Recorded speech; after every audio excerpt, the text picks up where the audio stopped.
Welcome back. Today we're turning our attention to some of the most mouth-watering and fun foods on the grounds. Arlie Felton-Taylor has been appointed our official taste tester. Arles, you've made your way into a very nice family restaurant, I see. It's not Macca's. What is it?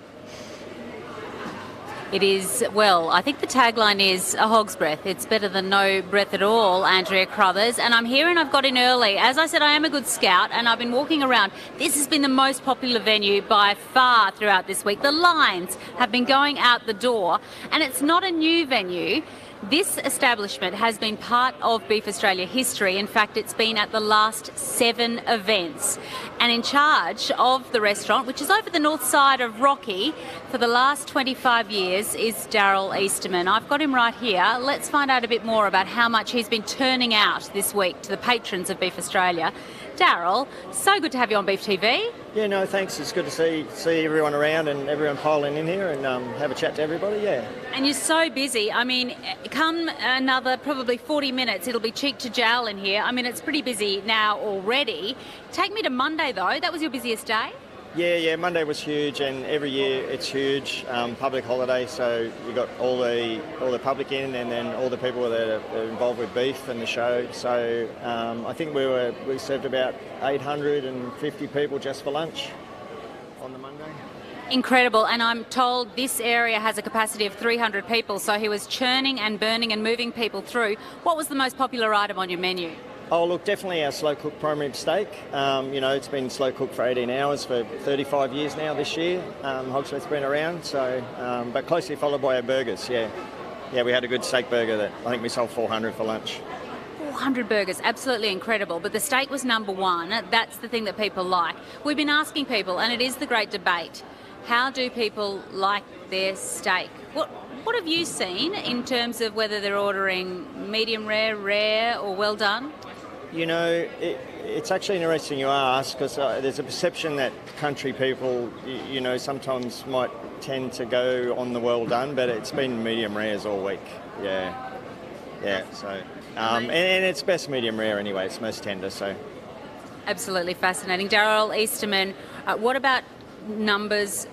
Kilograms. Can we talk in that kind of measure of how much steak you're going to be serving this week, or how much steak you've got on hand? Yeah, look, roughly a tonne, round figures, and it's pretty even, 200 kilos a day. 150 kilos of that's probably steak, and the rest is going in burgers and beef wraps. More generally, of course, when we think about the economy, Cosy Lives, etc., what are you seeing at your restaurant? Are you seeing a drop-off in patrons? Or, we know they're all coming here to beef, that's a given, but what about more generally? Yeah, it's definitely the toughest time in 25 years. So, the last 4 or 5 years, it's not really a drop-off, but there's not a lot of growth. Yeah, people are definitely feeling the pinch. But they still keep coming back. Do you have repeat customers? What are the customers like? Give me a profile of the people who come to Hog's Breath. Oh, look, there's no real one demographic. It's, we've got babies in prams and people celebrating their, 90th birthday.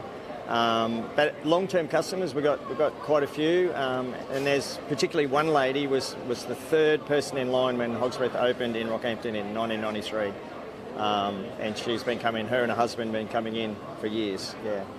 Absolutely incredible. Take me back a little bit too, because the focus here is, of course, the steak.